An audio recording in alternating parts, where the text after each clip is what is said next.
Welcome to the Pier-to-Pier Travel Chats podcast with your host, Josh of the Moonlight Adventures and Mike, the Naughty Cruiser.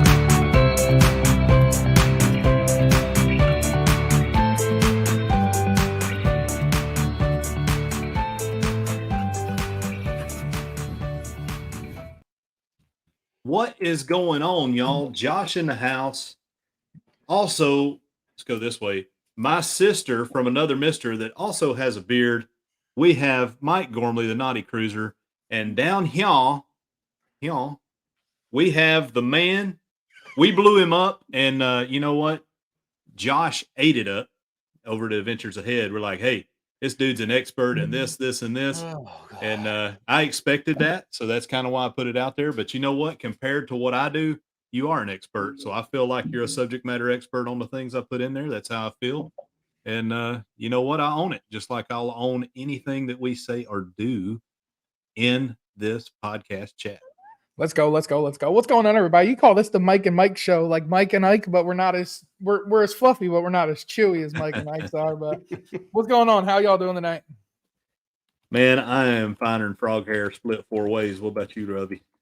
I'm doing wonderful. It's a Tuesday and a busy last week of the month shipping at my regular work, and I'm ready to get it done and get into another month. So all's good.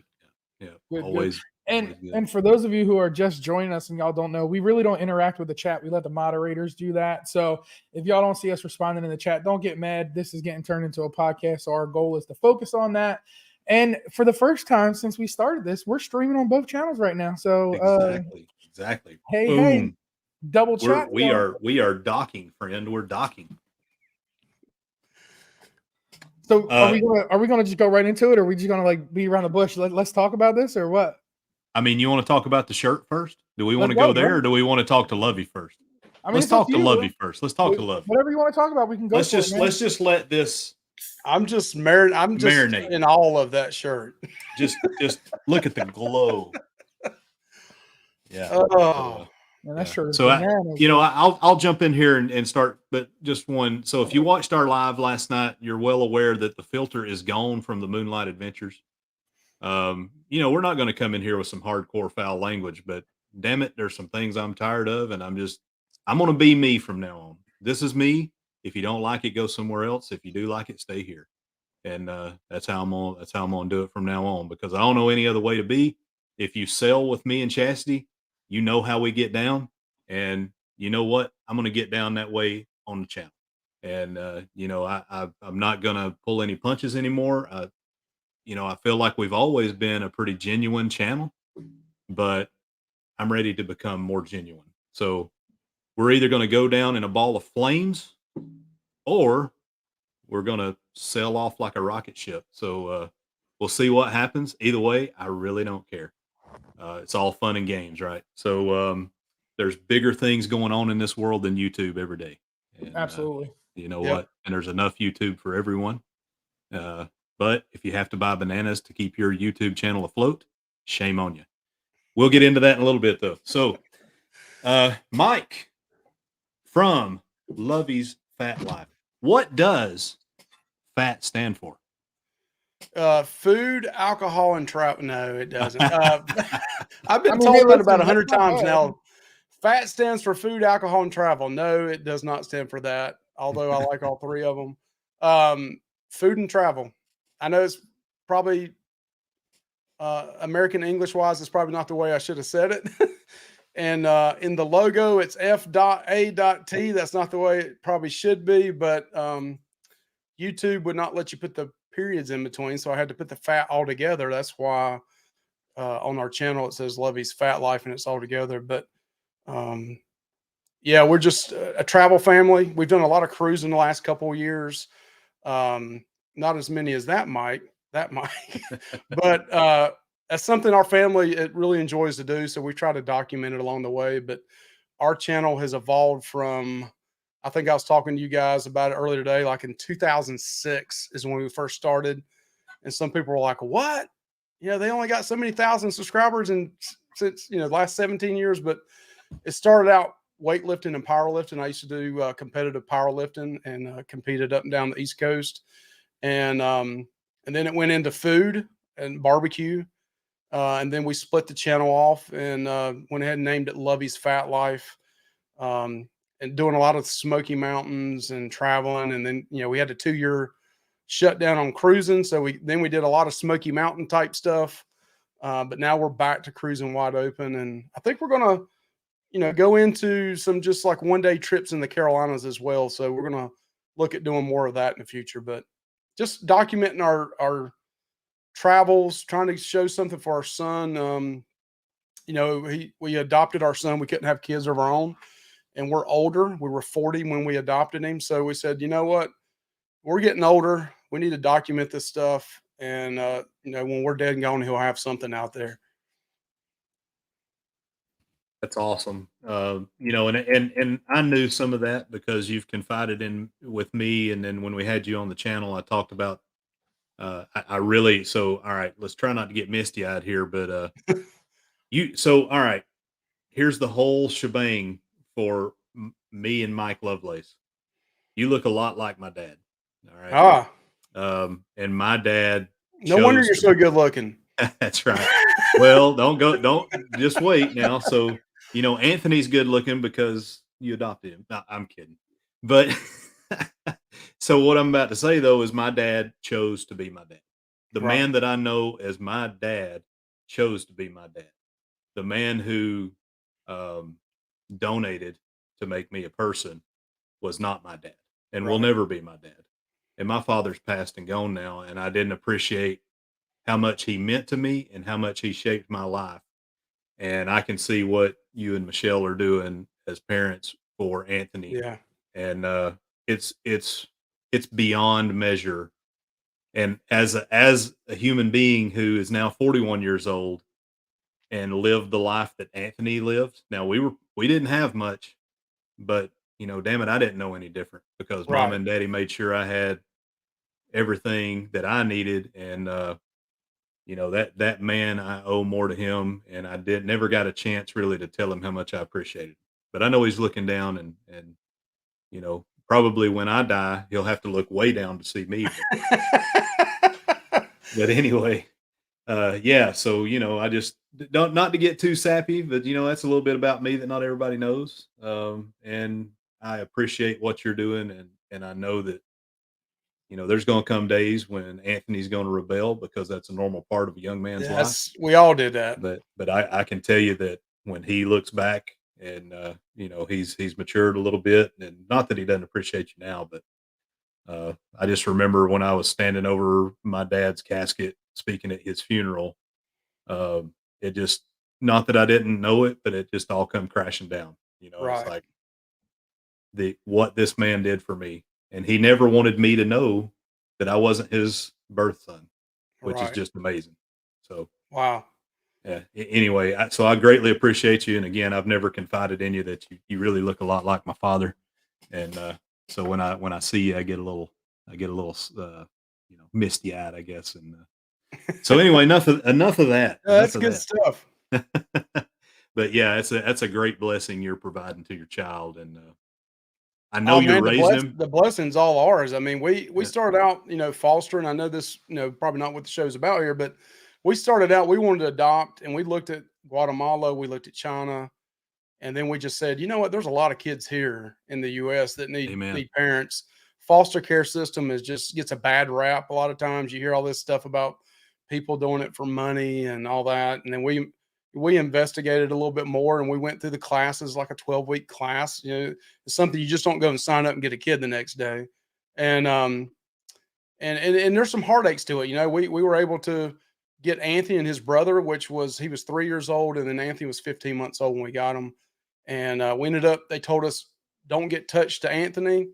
You can get touched to close to the 3-year-old because you know, his father was not American and they didn't know where he was at. And the next thing you know, we're going to court a year later, and 5 potential relatives that were going to get Anthony, none of them showed up. None of them did what they were supposed to do.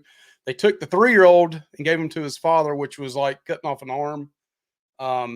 but we were able to adopt Anthony, and he's legally ours. And we told him at the age of 5. I mean, he's kind of matured really early, because he's multi-ethnic, and we're white as snow, especially with my wife. But he's multi-ethnic, so we had to tell him at an early age before he went to school, that he was adopted. So he's took it well, and he's a great kid, smart kid, and we've just tried to teach him right from wrong, teach him about the Lord, and just trying to let him know the right way to do things. And we're more than blessed ourselves, to be honest with you. It's just it's also kind of talking about what you said. I grew up poor, and now we're taking Anthony on cruise ships at 10, 11, 12 years old. Yeah. And we're trying to make him understand, like, when you're in Dominican Republic, or you're in Amber Cove, or you're in, Mahogany Bay, and you see these poor cultures that he's been exposed to seeing, you're like, Anthony, not everybody's got it like you in USA. You got to learn these things at an early age. And when you get older and we're dead and gone, you may not have the money to go cruising. And you may have the money, but we're trying to expose him to a lot while we're still here on this earth. It's not like I'm dying tomorrow, but we're just trying to expose him as much as possible. So, I mean, you talked about Jesus a little bit. Life is but a vapor, and the problem. So, first off, you said it's not what this show is supposed to be about, whatever. No, it is, Mike, because here's the thing. This is the side of people that you don't see when they put out YouTube videos. So that was our thought when we got into this. Joe Rogan Experience, he brings folks in, they just talk. But it's crazy how you got 3 guys on here that all have adoption stories, right? Like, now, I physically myself wasn't adopted, but when I was a kid, my parents adopted my younger brother. So he's 23 now, but he was technically my nephew. So my older brother had a kid, and my mom and dad ended up adopting him after they were already halfway through raising theirs. But the funny story with him, man, is when the adoption was finalized, he was 5 years old. So we had a dog, a yellow lab at the time, that had papers, and he's like, I'm like, Rocky, I got papers. That's funny. So, that's funny. But you'd be shocked at how many stories, though, when you tell this story. Like, we bring it up on our live show ever so often.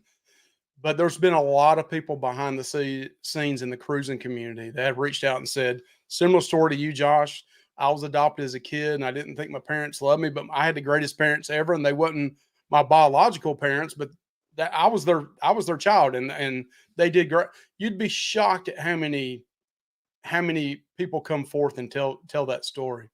Yeah, it's awesome, and and I'm appreciative of parents that are parenting, because it was kind of evident this week while cruising. Man, I'm gonna tell you what, and I apologize if you're in here and you were born after the year 2000. You're probably not in here because you're watching Twitch or something. But my God, I mean, like, so no common sense. And you know what? I have 2 kids that fall into that category. I mean, my oldest was 99, my youngest 2004. Don't mean to get braggy, but they have some. But that's not the norm for those kids, because unless you put those kids in situations where they have to do some decision making, and you have to give them options and discipline them, they grow up like this bunch that, like, has no ambition, no grounded reality in anything that's going on. They don't know how to socialize, and I can go on and on. But I can see that you're doing a great job with Anthony. He's an excellent young man. The fact that he jumps on lives with you sometimes and he's well spoken, it shows. And the fruit is definitely bearing, and you can see that it's good. So we appreciate that, because I mean, like I said, we're really blessed. When we got him, he was so far behind. He had to go through behavioral therapy twice a week. He couldn't speak. I mean, and to see how smart he is now, making A's and B's and almost straight A's, it's just amazing. I mean, he really is a good kid, and he's very tenderhearted. You can tell he's a mama's boy, and I grew up a mama's boy. And I love that. I love that. A lot of cruise pictures. You ain't the only one, bro. You ain't the only one. A lot of times on the pictures, you'll see him and Michelle together, and me, like, taking the picture or the opposite side. And it's usually because he sits on the same side as his mama. And I like that, though. I love it because I love my wife. Oh, yeah. And I love that he loves his mama, Yep. Yeah. And that's funny, because our oldest, he says I'm his best friend, but like mama's mama, man. Like he is 100% mama's boy, you know. And the oldest the same way. They'll never admit to it, but it's very obvious that mama's the one that holds the keys to their heart. And That's right. but that's the way it Man, but should be, see, right? that's a different level with me. See, I got no shame telling anybody I'm a mama's boy. Ain't no shame. in I'm my a game. mama's boy too. I'm right there with you. Yeah, man. But you ain't a Marine, Mike. You, I may not be a Marine, but Your hey, mama's baby all the way. there you go. See, you hear her over there. I hear mama back there saying it. Listen, man, my dad's gonna be 63 years old, and he still calls his mama faithfully every weekend. He just as much a mama's boy as his son is. So Yep. it It's all ain't good. never gonna change. Yeah, amen. You know. So, all right, man. So, food and travel, sometimes alcohol. I've not much, but you'll have something every once in a Well, while. it depends, you know. I mean, I did buy the drink package for the upcoming cruise, so there could be a lot of alcohol coming up. I don't know. Listen, 12 a But day. the 12 a food day. part, man. So, like, for those of you that don't know, and I think I've had you on. This would make the third time if you count this as a Yeah. Moonlight Adventures thing, but it's not. It's a collaboration. But had Lovey on to judge my poor man's burn ends. And he Oh, taught yeah. me something. He taught me something about clean smoke, and that's okay. My barbecuing has gotten better. So, and I actually passed that on to some other people that didn't understand that because, Yeah, but you don't anyway, want that dirty smoke. Dirty smoke. no, you Smoke is don't no want dirty good. smoke. You don't want dirty smoke. You want your fire to burn for a little bit and have a almost clear, look Blue. through They it. call it a blue smoke. Blue smoke. Yep, blue smoke. So blue smoke. So that's my segue, right? So blue smoke, man. Tell us about your barbecue. Tell us That's about your something I barbecue need to channel. get back into more. It's been a crazy time because we I think we're working on 3 channels right now. We got Lovey's Fat Life, which I try to put at least 2 videos out a week, and do a live and do a shorts. We've got Carolina Blue Smoke Barbecue and Outdoor Cooking. I've kind of let that one slide a little bit. It's been a few months since I put that, any more content out on that one. That's the channel I pulled off of Lovey's Fat Life. If you go back and look at Lovey's Fat Life, I left all those videos still on there because I'll be honest with you, I had some of the videos, some of my biggest videos are food videos and that have over, I got one that's got over 100,000 views on it, but I wanted to kind of separate it over to the side because I noticed a lot of our food people didn't care about cruising, didn't care about travel. So I started that over. So we started over brand new on another food channel. And then me and Josh, who you was talking about earlier, we started up recently a horror channel called Real Dead. So we got 3 channels we're working on all the time. And we're on Lovey's Fat Life, like I said, 2 videos plus a live. On Real Dead, we're putting out 2 videos a week, plus a live once a month, plus a bunch of shorts. So it's kind of crazy right now, but it's all fun in my part. I mean, if this felt like a job, I wouldn't do it. I'd be like, I'd drop the keys and say I'm done. It's an opportunity for me to let loose of the stress of my job and just like horror talk is it's just fun stuff. Cooking is a stress reliever for me. So when I do cook and cut a video on it, it's enjoyable. It's not really work for me. Watching horror movies is not really a job for me. It's something I do for fun. And the travel part of this now is really the fun part of it too. If any of this felt like work, I wouldn't do it.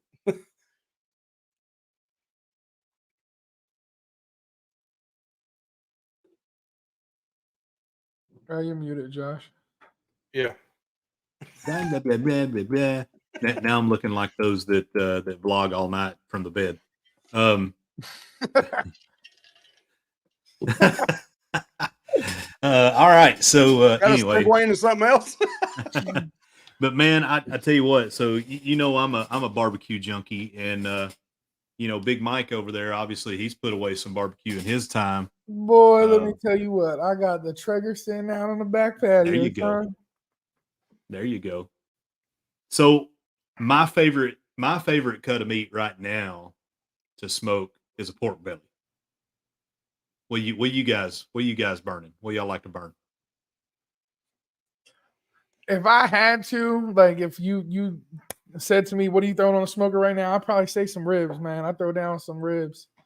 Either that or Wet or put dry? brisket. Wet or dry? That's important. Oh, it's always it starts out dry rub. You can put some sauce Attaboy. on it if you want, but Attaboy. you gotta put that, man. You gotta get that binder on there and put that dry rub on them babies and let them sit.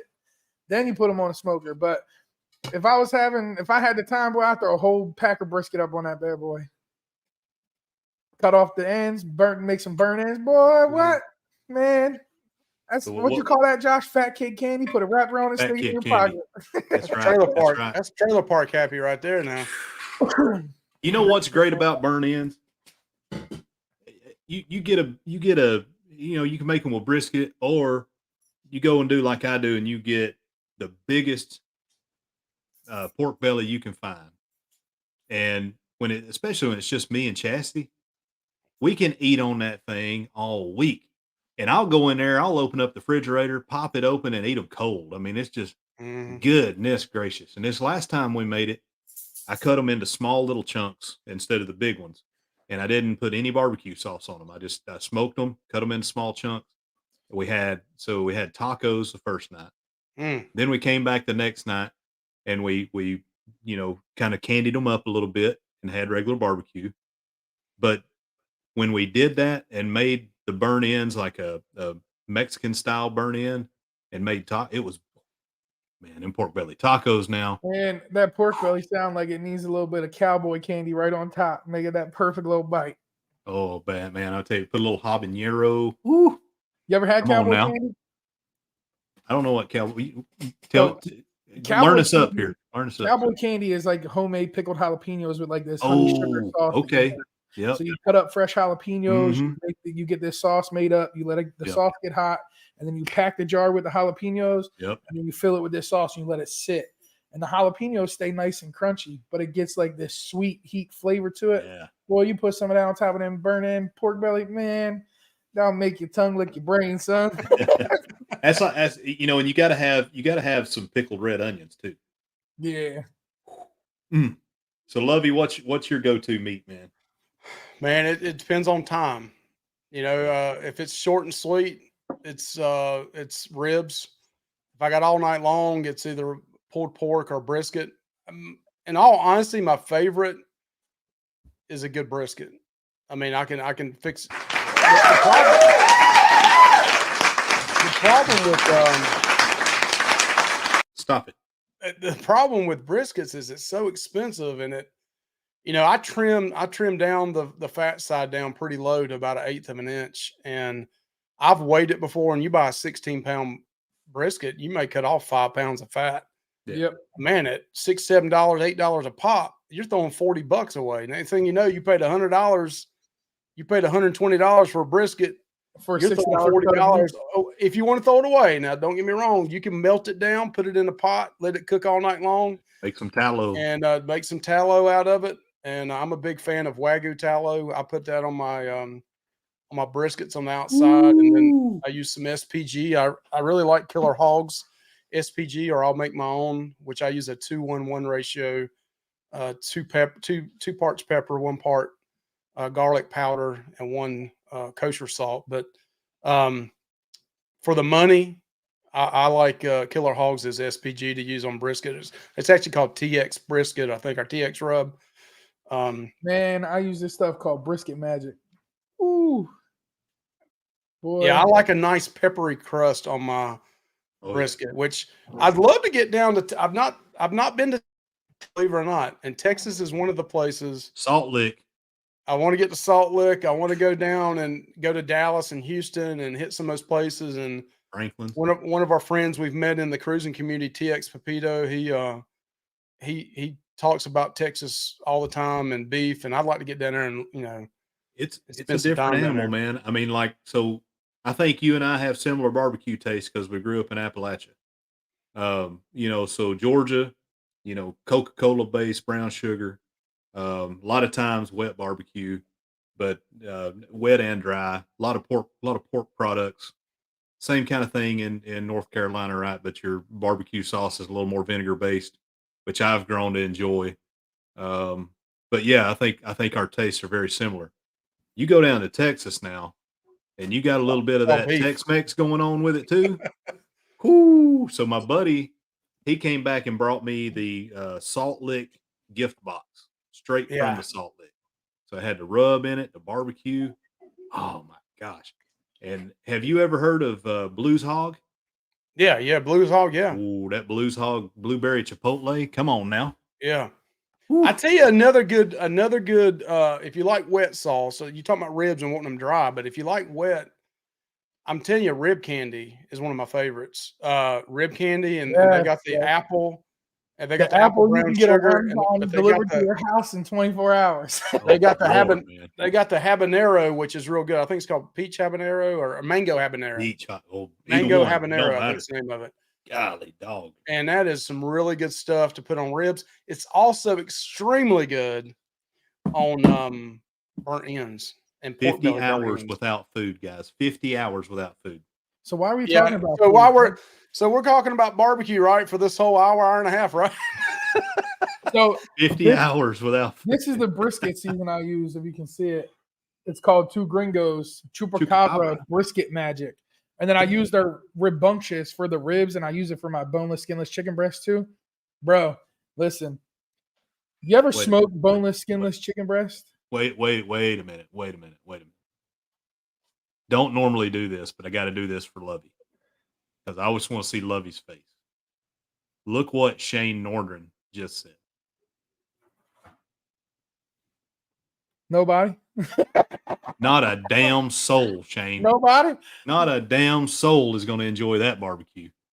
Woo. Yeah. So Hey. that's a good topic. I mean, it's been said 100 times for me. Every one of our videos, we trash Carnival's barbecue. But I have heard, what is it? Is it NCL or is it Royal? That I've heard. I think I saw Jason from EECC talk about it. Wasn't bad. It was pretty good. So not to give up too much about what's going to be coming out on our channel, but so MSC on one of the nights, the only night that I ordered 2 entrees, they had what they called Texas style barbecue. Now, it was wet pulled pork, so that's not Texas style, but I was like, I got to try this. They're telling me it was good. It was actually good, but it was only about that much, but it was good. So MSC, I mean, they don't have a barbecue restaurant, but they serve it in the MDR, and it's okay. So I'll So tell I'm you a this. big fan of barbecue. If you're talking barbecue, you don't need a wet rub on it. If it's good barbecue, the meat will speak for itself. Exactly. And I think that's why Texas overall does really well in the beef part of it and the pork. Anytime I make my barbecue and I pull it, I don't mix the sauce in. It's over to the side. You can dip it in there if you want to, if you're making a sandwich or something. Same thing with a brisket. And it drives me crazy here in North Carolina when I'll go to a barbecue place and I see they have their brisket wet, and I'm like, what are you doing? I mean, what's? But I posted an article on our Lovey's Fat Life, I think today or maybe yesterday, because I know you was from Georgia. But it had the top 3. It had a listing of the top 5 or top 10 barbecue places in the South, and Lexington, North Carolina, the barbecue center, which is where I grew up in Lexington, Thomasville area. It was number 3 on the list. Number 1 was a place in Atlanta, Georgia. I can't remember where number 2 was, but yeah. So it was Birmingham, Alabama? Lexington style barbecue was number 3 in the South. Yeah, Barbecue ain't none of them come from Florida. did they call Kansas City the South? I hope not. No, that's Midwest. I don't count South. I mean, Kansas City barbecue ain't bad, but that's about as far as it goes for me. I had barbecue. Mike is just chomping at the bit up there. I can see it in his face. He wants to talk. But I went to New York City, to Citi Field, watching the Mets play, and they had a barbecue sampler plate. Let me tell you, Jesus H. Christ, Lord, I apologize. That is Carnival has better barbecue. I should have known better. Should have known better. New York City, it's not a place, but anyway, big man. NCL's barbecue is not bad. Okay. Better than Carnival. But I didn't have a bad experience at Pig and Anchor on the celebration. So Now, I'm going to give it one more shot. One I more was on the shot I'm going to give it. transatlantic. But was it included Pig and Anchor, or was it Oh, specially? 100% included Pig and Anchor. But Now was we it all the same- know. We This all is know when you that- went to the outside to get it? No. This was in the brew house. Okay, okay. It is included on Celebration. Normally you have to pay that. It's what's pay not that. included. Yeah. And So- hang on now. It was the inaugural sailing of the Celebration. Fox Right. Brothers. There you go. That was number 2, I bet. Fox Brothers that Meg just put up there. Sorry. So it was on the transatlantic inaugural sailing. So they might have had, it is what it is, whatever. But you got to remember, I came over from Europe, so things were different. Like the pepperoni was the size of salami. Like we're talking, 3-inch round pepperoni on pizza. You talking about things that these people do. Right. But the barbecue itself wasn't bad. It was the first time I can tell you I've went with sailing on Carnival that the beans weren't hard. Yeah. That's a Was miracle, hallelujah, right there. If the beans weren't hard. Jeez. Yeah. So I was, shocked, but I haven't had it. I'm not gonna lie, I did try barbecue option on the Luminosa. I just think they need to put another Guy's Burgers where that's at. That's not worth it. Oh, hey, man. All right. So we've talked the food. We can come back to it. But I think because I've talked about it so much, and we got a lot more to talk about, obviously. But people came in here to talk about this. So, let's just go ahead and let the cat out of the bag and let's have a little conversation. So I've got something that I want to just put up on the screen just to start talking. So, give me just a half second here. Oh, come on, baby. Get on up here. Let's shrink that down a little bit. That's what she said. Come on. All right, here we go. Downloads. Oh, wrong side. While you load that up, man, I'm gonna grab a charger for my phone. Yeah. So don't run off, folks. I'm going to get this right in a second. Okay, so here we go. There are some folks that normally watch us that are not here tonight because I think they knew this was coming. So let me zoom in a little more so the people can see what we're talking about here. And Lovey, you've done this before on your shows, and here you go. So what does this indicate to you, friend?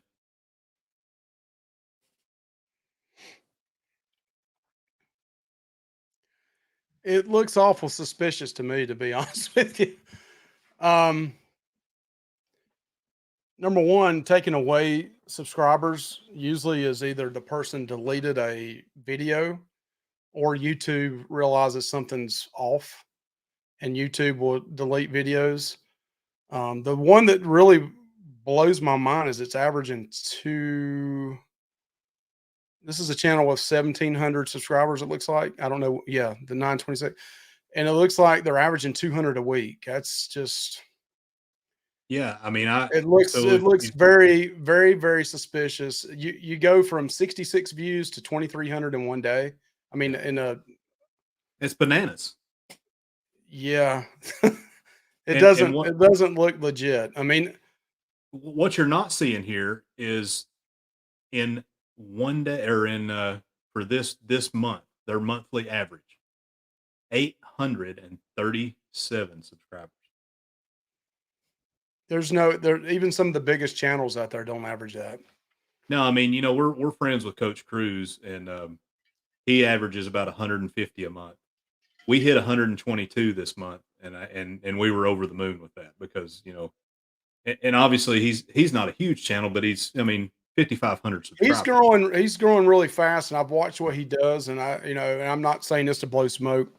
I think he's going down. He has his own niche, and it's working well for him. We average about that, anywhere from 175, 200 up to 300 a month. It just depends on what vlog series we put out. But I'm telling you what, when you go down and look at mine says I average 7 a day. So 7 times 30 is 210. That's about right. Yeah. When you see channels averaging 28, that's and I may be, I'm one to tell my opinion on things too. This is this is my concern with something like that. I'm not a priest.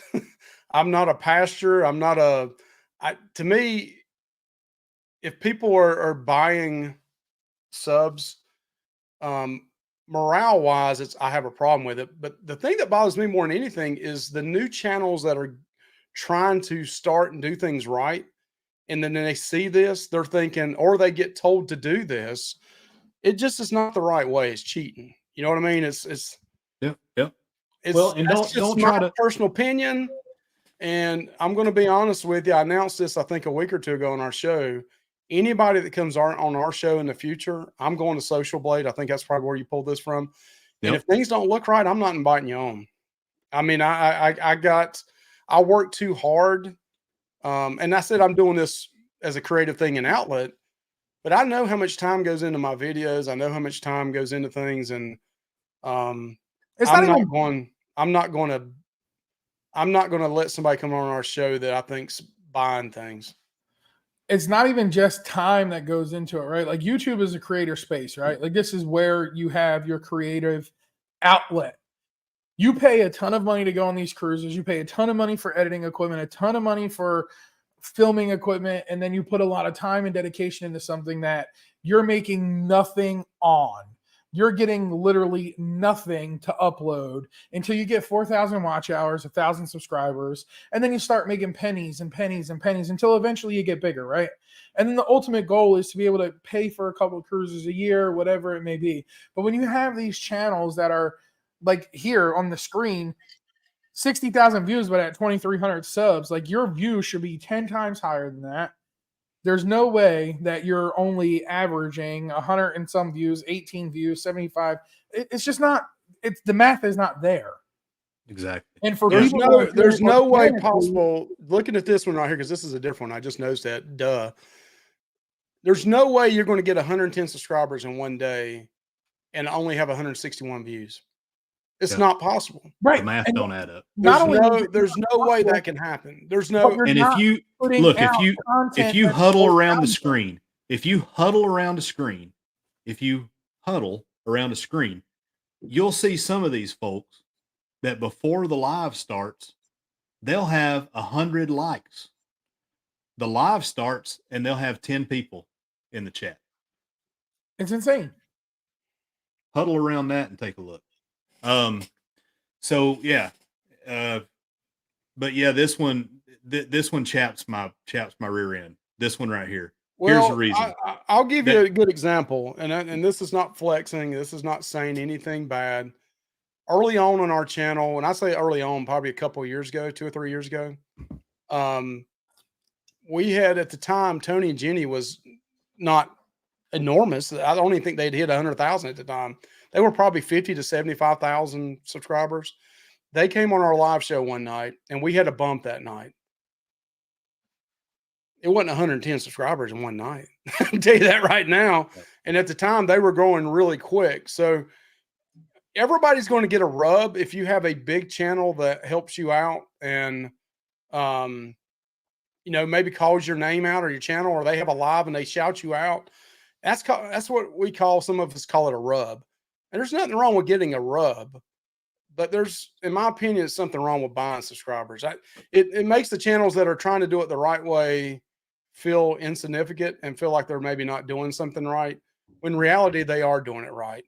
And nowadays, the big thing going on, because other people say, well, did you buy subscribers? And they say no, is people gift other people subscribers. They'll pay for the subscribers and gift them to people. And the people that got them can say, well, no, I didn't buy subscribers. No, they didn't, because XYZ gave them 1,000 and dropped it in at 100 here, 100 here, 100 here, 100 here for a month, over a month or two's time. And I just don't have time for that anymore. I mean, No. Now I have heard some bigger channels even come to my comments on YouTube and Facebook and say, why don't waste your time with that stuff? And why did you let it bother you or something like that? It's not that it bothers me so much, because I know I'm legit. I feel for some of I've always been one to take up or these people right here. These people Yeah. right here, damn it. Somebody like Kurt They deserve Marshall to be doing at it right. 1,000. If you haven't subscribed to them tonight. As entertaining as any of us up here right now. Yep. Busts their ass, gets in there every morning and does their live show, has 30 people in the live. And you got people like the Joker I just showed a minute ago that's out there buying subs. No. Hashtag KMA, friend. And right here, this dude, whoever he is, Handsome Friend Sooner, JH Travels, she have 1,130 bananas. I saw it tonight firsthand. 1,130 bananas gifted to this jackwagon. So that's a good example of, if you saw it somewhere, I guess you pulled it from there, but that's a good example where somebody's gifting somebody subs. And I just feel, and I know people in the cruising community that had them gifted to them and they didn't want them and they felt bad about it. And then they felt dirty. They felt like they felt like they were tainted. They felt like their channel was tainted. And their channel was tainted. And then everything that they've been trying to do organically has been ruined because of other people wanting to gift things. Listen, again, like Mike said, I have no problem. You want to go out and buy subscribers? Go out and buy as many subscribers as you want. I don't care because at the end of the day, I know I'm legit. I know I'm doing it right. But stop doing it and hurting and damaging the smaller channels by trying to poison their water well. Because that's all you're doing. Exactly. You're really poisoning the water well for people that are trying to grow organically, putting in the time, putting in the work, putting in the effort, putting in the hours of editing, putting in the hours of trying to get monetized and just fight for the littlest things. Do you know how hard it is to not have to literally sit down at a computer, edit a vlog, and find a song that you think is free and able to use in your video, and then you upload it and it takes 6 hours and then you get a check mark and you got to do it all over again. It's a lot of time and dedication going into everything. And then you have jokers like you're showing on the screen who are just like, well, I don't care. Let me just do this and do that, and I'll be at 2,000 subscribers with 5 views, and YouTube's going to pay me millions of dollars. It doesn't work that way. Let me tell the people a little secret. If you want to find out who these people are, there's a channel called Nets B Vlog 21. Go on over there and take a look. You'll see who's in the chat, and you'll see who's buying subs. And sometimes you'll be in people's live streams, and they'll pop in there. Hint, hint. Wow. I'm kind of shocked. I'm kind of shocked at how bold people are getting about it. I mean, to be honest with you. Yeah. So, what happened to they want to say bananas, on the down low, right? They say bananas. Look, I'm not going to, I talked to you guys about this before. I've got about a month of this that I'm going to do, and I'm never going to talk about it again. Because guess what? I'm carrying it on the booze cruise. So some of y'all people may not want to come on the booze cruise if you don't want to hear about it. Because look, I ain't going to act like this stuff don't exist anymore.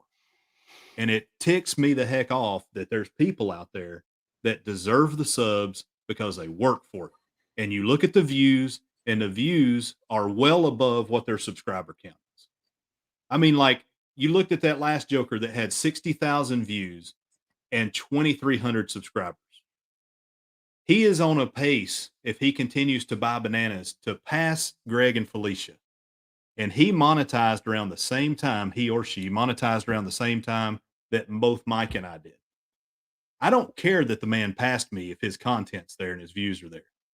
We just hit 620,000 views. I don't know how many Mike has, but it's got to be close to that. I'm not even nowhere near that. Lovey hit, what was it, 1.2 million before we came into this? Something like that? Yeah, and sometimes it takes one, like you can get a short that does really well, and it may carry you over. I mean, there's some channels out there, even in the cruising community, that have hit on shorts and really do well. Let me kind of go back and tell you another little secret here that happened many years ago. So just in case people watch this on a replay, is back when I was about to get 1,000 subscribers, or actually I may have just hit 1,000 subscribers. And this is 4 or 5 years ago. This was probably 4 years ago, 3-4 years ago. I had a group of people still in the cruising community now. I've cruised with some of these people before, and I like them. They're good people. Yep. But they tried to get me to join a group. It came through Facebook Messenger, and they wanted us to watch each other's videos and do a loop and keep your volume down low on your laptop and put a loop in there and watch it so you can get your watch hours up. And I was blown away when they asked me to that, because they invited me to the group. And when I went in the group, I saw who all it was.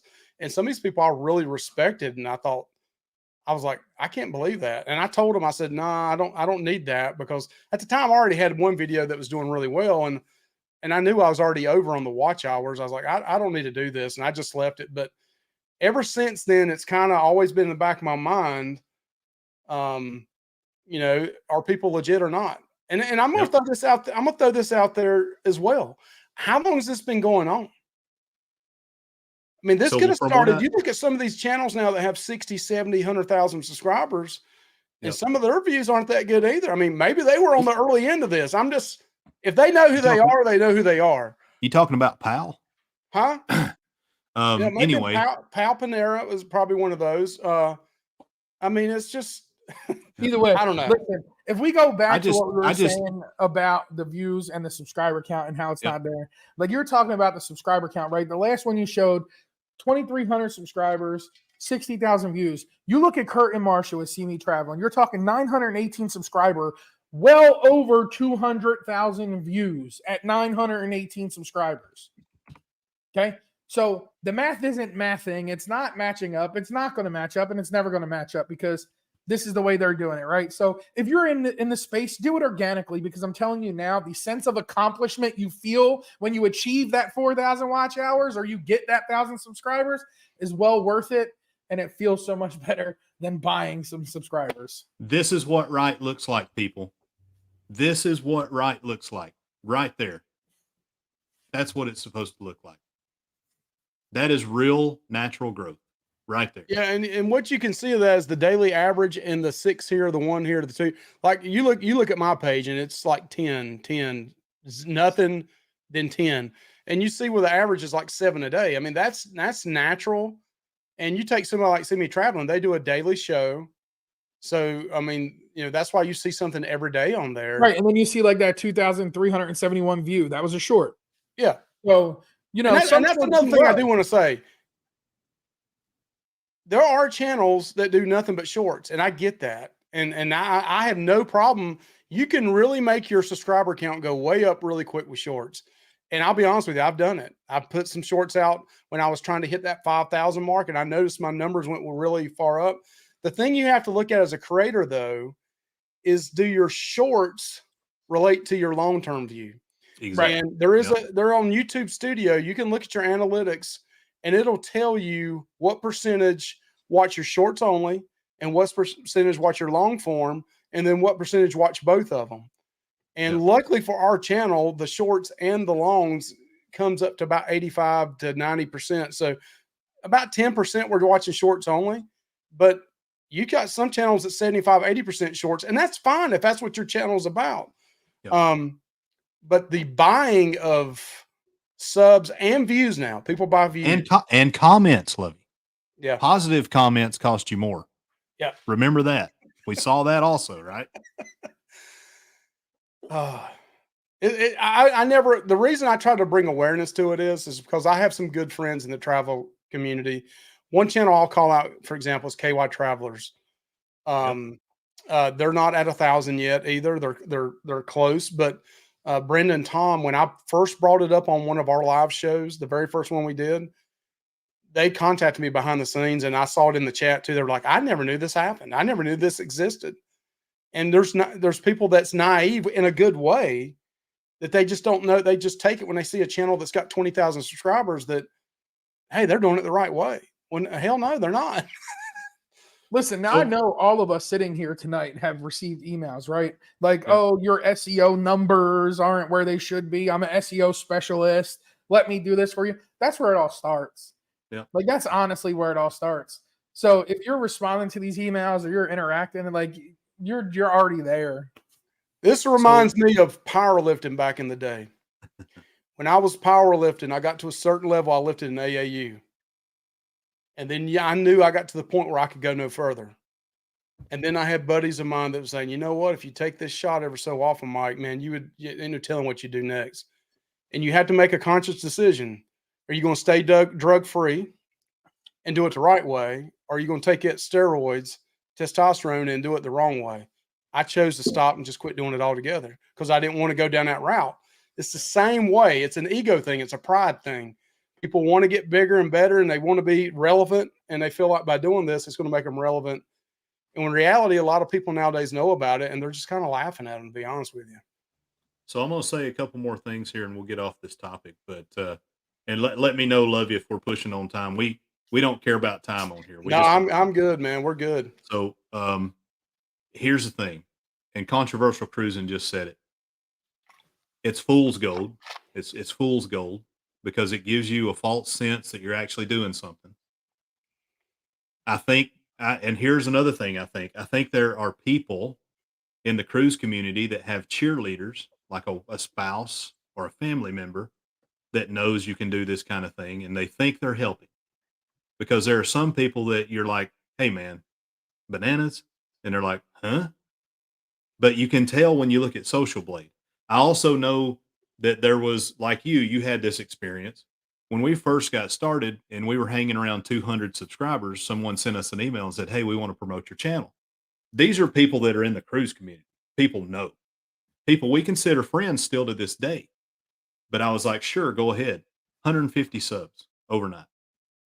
And then, of course, some of them dropped off and some of them stayed. And until I watched, so we saw that, and then we lost some of them. And when you did your show that night, you had Mike from Beach Please, and I think you had, did you have TX on? I can't remember who you had on, but when you had that, I was like, man, I hope they're not talking about our channel, because it was around that time period. And I'm like, we did not do this. It just happened to us. And we have since sent emails to some people and said, we don't want your help. Please don't help. But see, I think it's great that you're bringing this up because people need to hear this, because there's other people that I know that have contacted me and said, hey, I had 100 subscribers come out of nowhere and I didn't put anything out. And I felt bad for them. I mean, I really genuinely felt tearful for them because I know they took it to heart. And I was like, I don't want people to thinking I'm doing, and and as a new sub, right? I mean, as a new channel, and then, so it hurts, right? And then, yeah, Meg says it happened to her, made me feel gross. It does. And you also get to a point where you're like, we're trying to do these things on the up and up. Maybe one day we break through and we actually become a Lolita Loca. If not, I don't care. This is fun. This is an outlet. It's a hobby. But if it happens, great. If it don't, I'm still going to be fine doing what I'm doing here. And Chastity and I are going to enjoy it. Right. But it's just, I don't want our good name associated with that kind of crap. Bam. Let me ask you both a question. And this is a question I've kind of thought about often. And me and my wife talk about this every so often. And I've talked with some other people in the cruising community about this. Do you think, as a couple on some of these other channels, that one of the two is naive to what's really going on, and they think they're really? I think that's really what's 100%. Happening, because I think one of the two thinks, oh, we're doing great, and they don't know the other one's the one back there buying subs or something. Not only do I think that happens on a channel when you have spouses or people doing it together, I think some of the channels that are actually growing that way themselves are naive. They don't know any better because they had nobody there to tell them what it was all about, right? So they might just be like, in the beginning, like Josh said, oh yeah, sure, you can promote my channel. Boom, 150 overnight. Thank you so much. Promote me. Yes, I want that. And you know no better. And you know no better at that point in time. So, well, you don't know the lingo either. Because if somebody would have told me, hey, do you mind me promoting you? I'd have thought, yeah, you're going to put a link to my thing on your live or your or your Facebook page or something. I would have known that was code for I'm going to buy you subs. I would have known. And it's bananas when it happens. Yep. Well, I didn't know what bananas meant. I had to ask you guys what that meant. I had no clue what bananas meant. Hey, I'm not going to say who told me, but they're in the chat. Thank you for alerting me to that, because it's been fantastic. And we got the factual proof that shows us that the code word for this is bananas. Yes, and that's bananas. That's the part, like that's where it's so crazy, because at the end of the day, when you sit down, you break it down, you logically think about it. Like, why would somebody do that? You're like, what the hell? It's bananas. Look, are those channels going to continue to thrive? I mean, not that they're thriving now, but it's what some don't understand is you have to maintain that 4,000 viewing hours as Every you year. go. You Every can't just single hit year. 4,000 and then I'm done. No, you better maintain it. So if you think that your After Dark live laying in the bed is going to do it, it ain't going to happen. You're done. Listen, So can we talk about that for a second? Like, honestly, what makes you think going live from laying in your bed is going to do you any good? Like, I get it, right? Let's be genuine. Let's be ourselves. Let's be whatever. Bro, but at least sit up. Like, usually I have the green screen on behind me. Y'all are just staring at my blurred out wall tonight because I worked today. I got home late last night. I was tired. And frankly, this is going to be a podcast. So when it's turned into a podcast, you can't see what's behind me. But what makes it, like, before we even went live, I had to change my shirt. Like, I'm not going to go live from my bed. I'm not going to go live laying on my couch. The most you'll see me live in any form of relaxation is when I'm on a cruise ship or I'm in the pool, the hot tub, chilling in the room, sitting on the patio, the balcony, something like that. I damn sure am not going to push the go live button while I'm laying in bed. So these people, because I have heard it, and we have Now, some I've never friends seen that it. we I'm just talk curious. behind the scenes that have heard it. So here's a couple things.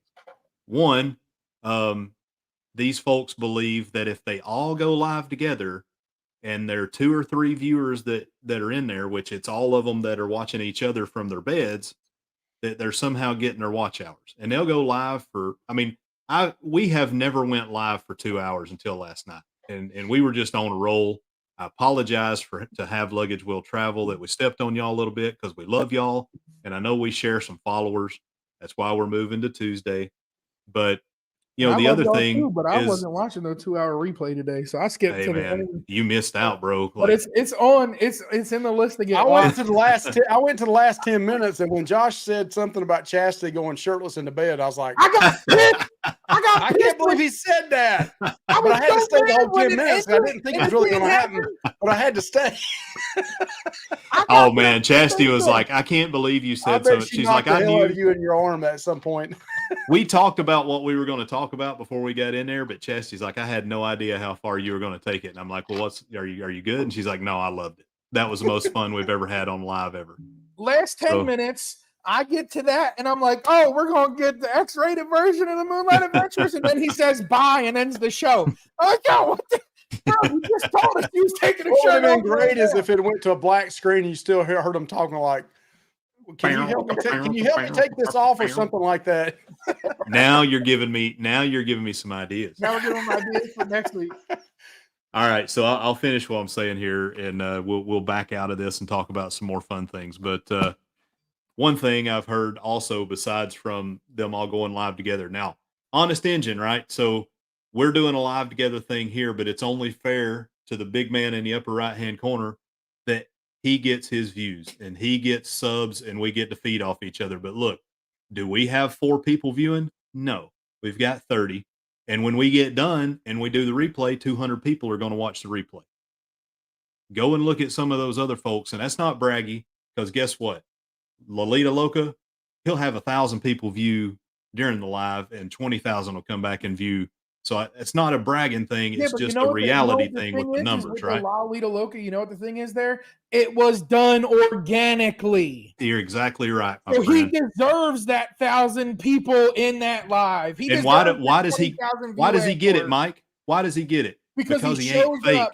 He's and organic. Not fake, and he's genuine. He's organic. He does what he's supposed to do, and he does it faithfully every day. Exactly. So that man People trust deserves him. every single person watching his shows every second of the day. I don't care if it comes out at midnight. I am literally getting on my phone and I'm supporting Tony, because that man has been nothing but an inspiration to me from the beginning of time with me starting my channel. And it's been nothing but organic, natural growth and dedication, and what shows you what genuine of a person that him and Jenny are, and how hard working they absolutely are for their community. So yeah, Amen. They deserve every single view they get. And it's the same thing with Lovey. So Lovey and SCT, I said this last night about Greg. I mean, we had like 50 subscribers, man, and he brought us on, And Lovey, I think you brought us on when we were at 300 or 400 or something like that. But that's like, y'all look at me. Y'all brought me on when I was less than 6. Yeah, and you got to 605 after that. So I mean, listen, it was 5. 5's better than 0, right? And listen, man, and those 5 were from like my extra channels. I just went, no, I'm kidding, man. hey, I don't care. It is what it is. But no, Yeah, I mean, you've earned it. I mean, you look at your vlogs, you look at Lovey's vlogs, you've earned it. So I'm gonna stop and I'm gonna say this because I don't want to seem petty. Here's the thing: if you're doing it, own it. If you don't try to convince people that you're not, you don't have to come out and say it. Don't sit here and own tell it. me you're networking with people and that's Yeah, don't tell me you know how to network and you know 4 languages. Now kiss my ass, guy. That ain't got nothing to do with it. I would love to see a channel come out and just say, "Hey, I got caught up in it and I did it." I mean, I would have a total respect for that. If you ever want to hit me up on Messenger, I'll bring you on our show live and you can do it. But the respect level will go from here to here. Yeah, Because I mean, the thing, right? That's what everybody wants. Everybody wants trust and all that. I called somebody out. I called somebody out today in a group chat that I somehow wound up in. And that person said, look, I know what's going on. They were gifted to me. I didn't buy them. I'm not even monetized. Props to that person for being that honest. Yeah. Props for owning it. 100%. But guess what? If you're going to act phony, I'm not going to act like I don't know. Sorry. You done. But I'm not going to visit it anymore. You done. After the booze cruise, I'm done. But guess what?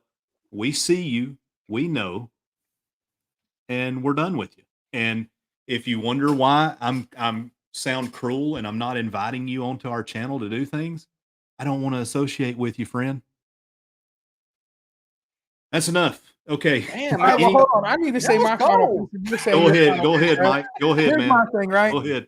Listen, some people hate people because they just hate people. Yep. Amen. I don't choose to hate people. I choose to love people. I love you where you're at. It doesn't matter where you're at, right? So this is going to be genuine, straight from the heart. I don't look at you any different.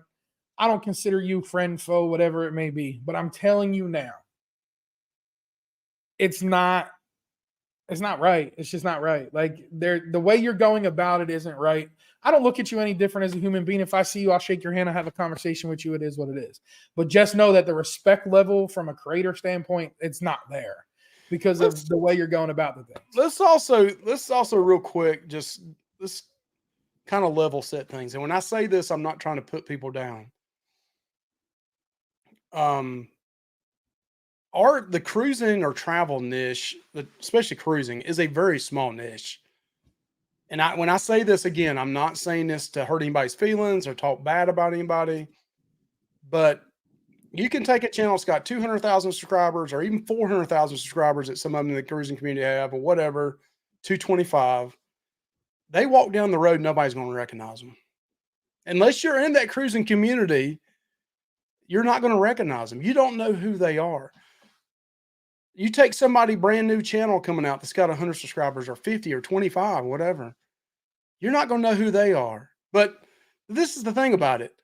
It's not like you're a rock star. I mean, what are we trying? What are channels trying to do? This is such a. It's not like Mr. Beast or anything. And now, Don't get me wrong. You can get there, but don't. What is it? What are you really doing by buying these subscribers and stuff? It's fool's gold, as somebody mentioned earlier. In my situation, I've mentioned this before. I have like a 10-year plan. Eventually, my channel is going to be turned over to Anthony. Yeah. And if he wants to do it, he can do with it what he wants. If not, it'll just fizzle out. But I don't want to give him something that I knew I bought something for and I didn't work for.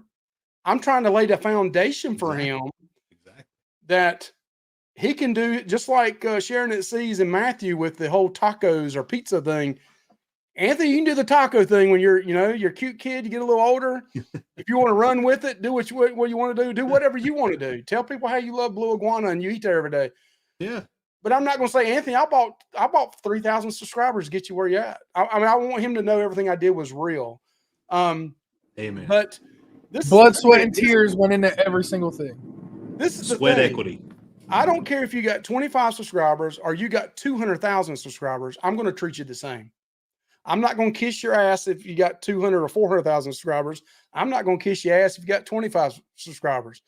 I don't want nobody kissing my ass. We're all in here having this for fun. This is fun for me. Yeah. Now, when people get into the business part of it and they're like, don't do this because it's going to mess my business part up, then maybe I have to tone it back a little bit. And if somebody's calling me out on that, I need to talk to them about it. I may agree with them, I may not, but I'm not doing this to make a fortune. I don't, I'm not in a war zone, guys. If you're hearing that, I live near Langley, and like they've just done something. They're doing some kind of exercise, so I keep muting. But yeah, and so another one of our channels we're friends with, Funnelheads. Rhett is the most amazing dude for his age. Like he blows me away. Right? He's got a personality. He wants to be a cruise director when he grows up. And the same thing with them that they've said, like, we're turning this over to Rhett. We're building a foundation for Rhett. And that's cool. That's really cool. And I like that. And Chastity and I mean, our kids, I don't think they have any interest at all. I mean, I don't want to say any at all, but Dylan comes on the World Wrestling Vlog, most of the time. He enjoys doing it. Dustin loves watching us, but I don't think they have any interest, at least right now, in doing any kind of creator stuff. But it's there. And let's say one of us three gets to a Mr. Beast level. Would that not be something great to turn over to your kids as something lasting? Not just the memories, but also the money that can be perpetually made off of that. Because let me tell you something. Digital currency is the way of the future. This is digital currency. This is digital currency in a different format than crypto, obviously, but it's digital currency. And, by the time we're on our deathbeds, this is going to be money, essentially. I mean, I think I told you guys today, and this wasn't what we started until we got monetized and then saw a little bit of money coming in. My wife didn't see it at all. She was like, why are you killing yourself doing this? I said, well, honey, it's an outlet for me, or blah, blah, blah. My whole goal is I'm 52 years old. I'd love to retire when I'm 62, earlier if I could. And I said it today in a group with some other friends. I said, if I could get to the point in 10 years where I'm paying for 2 to 4 cruises a year and be retired, and what little bit of videos I do helps provide enough information to people, they still want to watch it, and I get a little money to help pay towards a cruise, then hey, that's free. That's free money for me. I mean, it's not really free because I'm investing time back in it, but it's not money out of my pocket. Yeah, you're putting the sweat in. But it's like, again, it's really cool because at least for us, and the small amount of money we make off this, it is enough where it pays for a large amount of a single cruise booking a year. Yeah. So, and that's worth it. That's worth it to me. And I will tell you this too. You looked at Social Blade earlier. Yeah. Don't always think Social Blade's right on the amount of money it says. Oh, I know. If you go in there and it says Lovey's Fat Life is making $100,000 a year, come on now, it's $250 at least, right? I know. Listen, Social Blade also gives you false hope, and it's like, if you stay in this for 5 years, you'll be making $100,000 a year. Oh yeah, those projections on there. I'm like, how can it? You're telling me in a year from now I'm going to go from 6,000 to 12,000 subscribers, but yeah, I'm only averaging about 2,000 a year. How's that math work? Well, what they want you to do is they want you to do their Social Blade management program so you can get there. So figure it all out. Yeah. So anyway, the subs thing going that turned into a great conversation there at the end. I'm glad that went that way. So yeah. All right. So next thing, Lovey, your wife, she also puts in a little time on the channel. There's been a mud. I wish you'd put a little more time in. Her murder segments are great. So, talk a little bit about Michelle and her murder section. She's only done 2 or 3 of those. But I hear more people ask me, when are you going? I put a thing out the other day about, do we need to do more like one-day travel vlogs? And behind the scenes, I had 2 or 3 people message me and said, Michelle needs to do more murder mystery vlogs. So this is something we've done 2 or 3 times. It takes a lot of work for my wife to research it because my wife is big into the like murder mystery type stuff and all the podcasts with murder mysteries. But what she did is we looked at the Carnival Sunshine. We looked at an NCL ship, and there's one other one.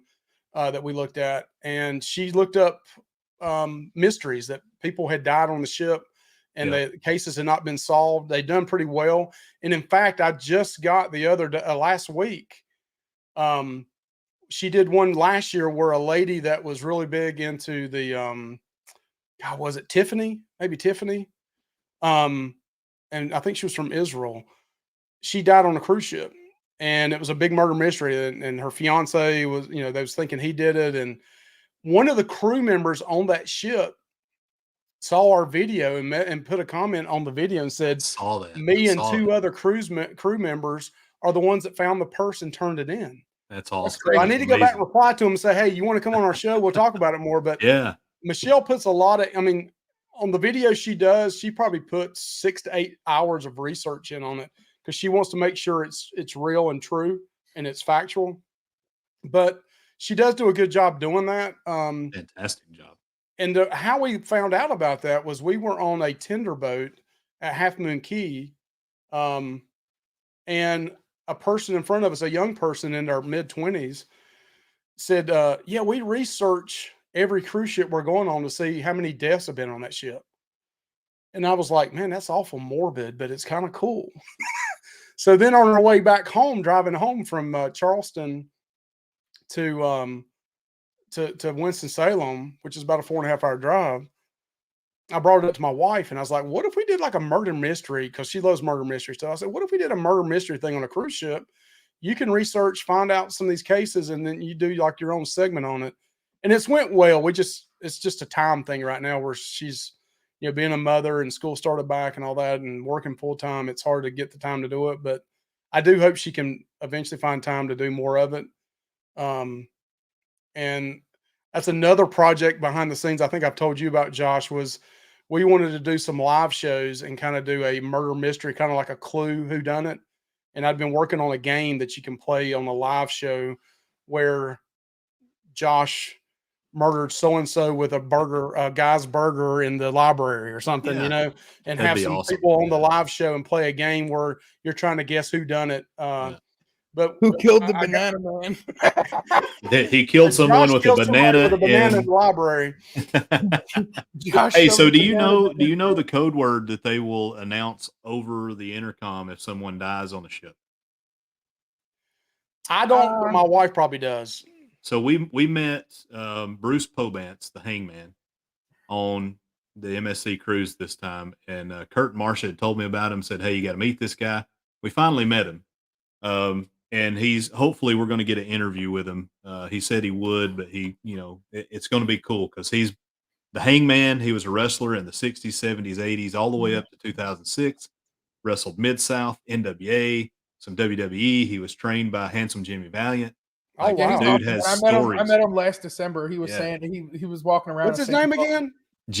Bruce Pobance, Pobanz. I know if I saw him, I'd probably know him because I was into the old school wrestling stuff. So you would, if you look him up, you'll know exactly who he is. But he doesn't look like that now because he's got some pretty terminal things going on. But he lost his wife, who he was deeply in love with, and he said, "You know what? I'm going to sell instead of paying for hospice. I'm going to sell until the day I pass." And that's what he's doing. And we're sitting there talking to him on this last cruise. We told him it's our 24th anniversary, and he started getting misty-eyed talking about his wife. He's like, "Can I please take some pictures of y'all? It just makes my That's heart feel awesome. good." But anyway, he said if we're on this cruise and you don't see me around, he's like, and you hear Operation Rising Star. Rising Star. He's like, that's probably me. Wow. So I did not know that. So code But name yeah, Rising I mean, Star. I know it sounds a little morbid, but I've always wanted on a cruise ship to go check out the medical area and the morgue.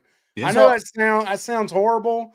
And I bet you if they did a paid, and Carnival will be the one to do it because they're always trying to nickel and dime you to death. Nope. If you ever they come won't up do with a tour of that area, as long as there wasn't a body in there, man, sign Yeah. me up. I'm down there. Oh yeah. They won't do it, bro. I tried in April. Yeah. I want to go see a body. I want to go see the body. I did the behind the scenes tour in April, and I said to the guy, I was like, "Yo, I'll slip you an extra $100 bill if you get me into the brig and the morgue." So I was what like, was that? I really don't care about everything else. Like, I just want to go see the brig and the morgue. And he was like, "Yeah, man, we can't do that." So what was that movie that was like, "Hey guys, you want to see a dead body?" I can't remember what that was. Yeah, maybe you could slip them some money. Hey, you want to see a dead body? That's the one where they go by the train tracks, right? Yeah, I can't remember what it is I though. can't remember the name of the movie, but I know Yeah, what you you're wanna talking see a about. dead body?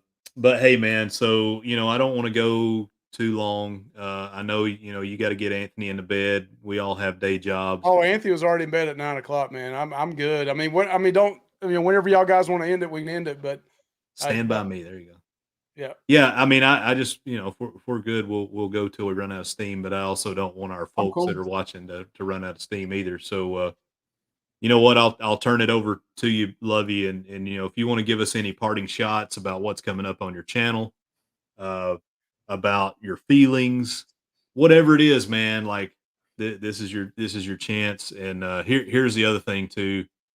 We definitely didn't even scratch the surface on what we need to talk about. So Yeah. I mean, everything we could talk about with you, and I'll be on here. I wasn't blowing smoke about you being like, I really do feel like, you got some good insights, some unique insights.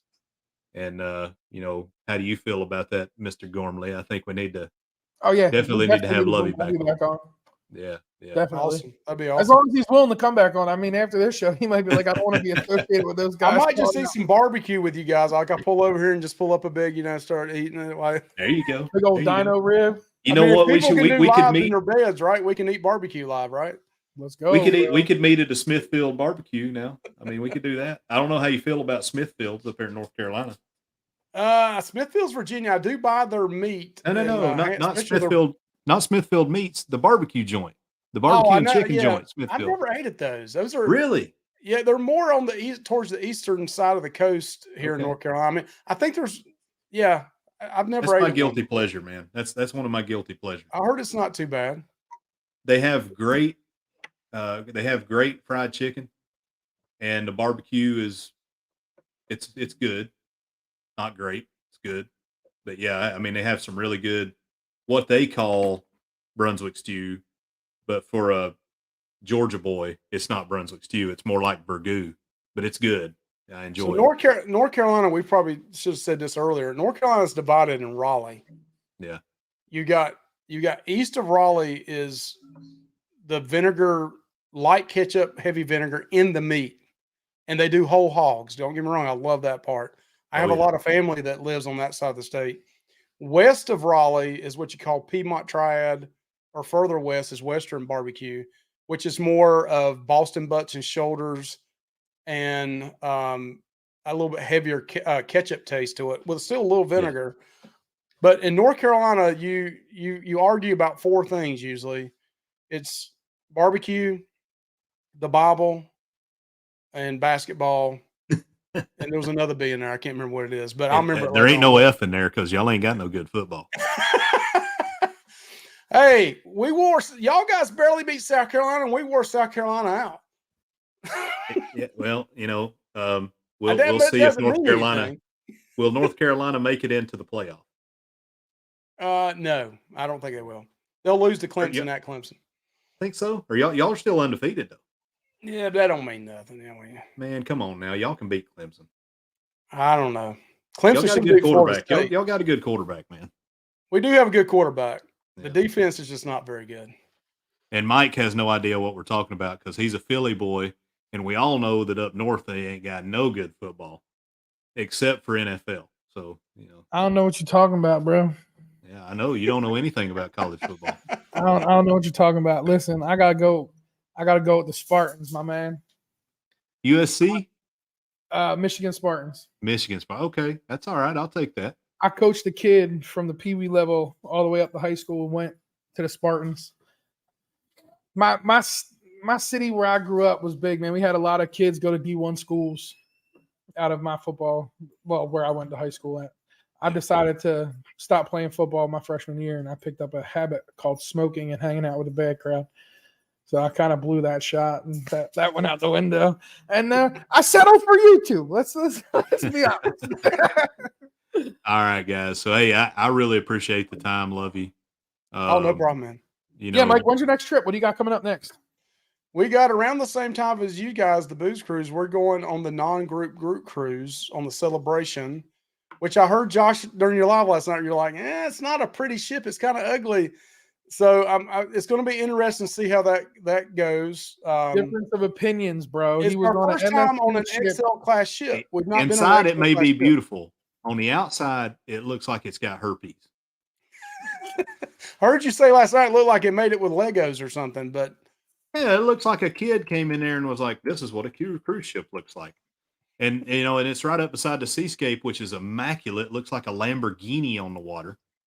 I'm Yeah, really excited on that non-group because there's a bunch of creators on there. Average size channels, anything from what you call small to even the biggest channels only probably got 6,000 or 8,000 subscribers. So a lot of like Nautical Nurse Nancy, Q's Cruisers, Josh and Michelle with Adventures Ahead. We cruised with them before. Mike and Betsy from Beach Please, which I know you've cruised with them before. Just y'all a are gonna lot have of a great time, man. a lot of channels like that. We're looking forward to meeting, and then we're also on Beach Please. We're doing a dual YouTube video on, I believe, Pig and Anchor. I gave you guys a tip. The big bite. The big bite. Pig and Anchor together. Yeah. Hashtag big bite. Well, so here's the thing about the celebration, because I brought it up. We talked about it. Let's just dive in there, because I know people love their Carnival. I love any cruise ship you're going to get on, but we all know I've drank the MSC Kool-Aid. I love it. But the reason that I felt the way I did about the celebration is we're pulling into port and I see that I'm like, wow, wait a minute, what ship is that? That's the Celebration. Ugh. Like that was my, now look, I've seen the inside of that ship. I want to go on it. I think it's going to be, it's probably a fantastic ship. Oh, it's an awesome They just didn't spend a lot of time on the outside of that thing. It's an awesome ship. I love it. Yeah. And you know what they say, bro? Never judge a book by its cover, right? Like you don't judge the book by looking on the outside of the book. You open it up and you read the pages. I love the Celebration. I've been on both the Celebration and the Mardi Gras. I think the Celebration is better than the Mardi Gras. I've heard that too. Outside of the ship ain't for me, man. I'm not sound on the outside of the ship, I'm on the inside of the bad boy. So I'm with you, man. It just side by side, it was like, and you're talking with somebody now that went on one of the biggest floating turds you could possibly go on, that Margaritaville at sea, man. But even then, that wasn't a bad ship, man. Outside might be a little rough, but the inside, they didn't do too bad of a job. Yep. No, we're looking forward to the in February. We're going on the Celebrity for our first time. So nice. We've always cruised Carnival, and that was because Anthony was a creature of habit, and he got used to Camp Ocean, and now he's a little older. He can stay in the room by himself while Mom and Dad go out and have a few drinks or go to the casino or whatever we're going to do. So we are going to go in February, just me and Michelle, on the Celebrity Reflection, I believe is the name of it. And then we're looking at next April during spring break to possibly go on Harmony of the Seas out of Texas, I believe. I believe that's where it's going. You'll enjoy it. I'm telling you, man, do MSC, Lovey. Y'all will enjoy MSC. I can't ever figure out MSC what the price is. Especially being such a big channel around the food and the big bite and all that. MSC is a great option because you have so many different options of food, from Ola all North day long, American baby. cuisine to European cuisine to Olo Tacos and Cantina, phenomenal Mexican food. Sushi's phenomenal. So there's great things to have on MSC. Their pizza, hands down, to me, is one of the best pizzas you can get on the sea. Okay. So if you give me a Carnival pizza and you give me MSC, I'm taking MSC all day over Carnival pizza. The other thing that blew me away is you hear people complaining about the service on MSC. I don't know. So from the top down, I think they've told these folks, like, you make sure everybody on that ship had a great time. Because like when you do thank somebody or whatever, I'm so glad you had a wonderful time. Like, and you feel it, so like on Carnival, you feel it from the cruise director. You feel it from the assistant cruise director. You feel like when they talk to you that you're the only person on the ship they're talking to. You know what I'm talking about on Carnival. And you do sometimes miss that on MSC. You miss it on Royal as well. But they do it with the workers, the cabin stewards, the waiters, the waitresses, the bartenders. I mean, you get personally invested in these folks, and I know it can happen on other cruise lines, but it feels like that happens more on MSC. I mean, do you feel the same way? Oh, I feel the same way. So Yeah. my first cruise with MSC was October of last year. I was in an ocean suite, or not an ocean suite. I was in an ocean view. I was at the front of the ship. I was in one of the big family. It was me. There was literally enough beds to sleep 5 people in this one room. Paid like $330 for the whole cruise, included my drinks, included the gratuities, Wi-Fi, whatever it was. Wow. I went back in December, and after we set sail, I was in an inside cabin. I went down to the front desk and I was like, listen, I'm a travel agent. You know, I make videos on YouTube. They're like, oh yeah, we know who you are. We follow you. And the guy literally showed me on his phone, like MSC Cruises follows me on Instagram. So I was like, I would just like to be able to see a balcony stateroom if possible so I can film it, just make a different video. I'm in the inside. I got the ocean view, get me the balcony, another thing. Calls me up later that night. He's like, are your bags packed? I was like, no, why? He's like, pack them. I got you a balcony cabin. Moved me from the inside to a balcony cabin. Oh, wow. Didn't That's just cool. let me see the balcony. They put me in the balcony. Yeah, that's awesome. So MSC definitely looks you out, man. There's a lot of good things with MSC. Service is great. Now, I'm not saying my 100% of my experience was awesome. I went to the steakhouse and had a horrible meal, but that, you know, I mean, you have bad experiences with certain things on every cruise line. It's not always going to be 100% perfect. No. I'm telling you, I went on Carnival inaugural sailing on the Celebration. I had pepperoni the size of German bologna on my pizza. So But you're not going to get that every time. You know, Yeah. you're going to have some hiccups. You're going to have some issues, depending on the voyage, depending on the ship, the age of the ship, you know, new crew, things happen. And a lot of people seem to forget because they compare cruising to what it was pre-pandemic. Yeah. Well, cruising pre-pandemic no longer exists. Nope. That type of cruising is long gone. It's now cruising post-pandemic where things are completely different. Some things change. Do I feel every cruise line should nickel and dime you for everything? Not at all. I don't think you should nickel and dime for every single possible thing. And MSC does some of that. But there are some things you need to be nickel and dime for. Some things do ultimately cost a lot of money. And without paying for it, how is it going to be paid for? So I think MSC is going to be one of the top competitors, especially in the North America market. Once they start moving over to the West Coast and Galveston, you know, I think they're going to be right there competing with. So we got to say something. We got to say something good about Carnival too, though, right? So Carnival's the fun shit, man. I forgot to say this last night. I meant to get to it, but we sent our press kit in to Carnival. So finally got it together, and I figured out who I'm supposed to send these things to. Props to Brian with How We Cruise for turning me on to this when we met in New Jersey. But we sent our press kit into Carnival. We told them we're getting ready to go on the booze cruise and, you know, what ship we're going to be on, all this stuff. And the lady gets back to me. She's like, oh, fantastic. We already follow you guys. Thank you guys for what you do. We understand that, you know, this is a big part of how we market. And she's like, when you get there, there'll be a voucher in your room for premium internet free of charge. So, you know, and they don't have to do that. And that's pretty awesome. So we appreciate it. Yeah, and that's the thing, man. They don't have to do anything like that. Like No. when they do that, that gives you that little bit of incentive. And that's not like buying my opinion, right? Like I'm still going to give you my honest opinion 100% throughout the whole thing.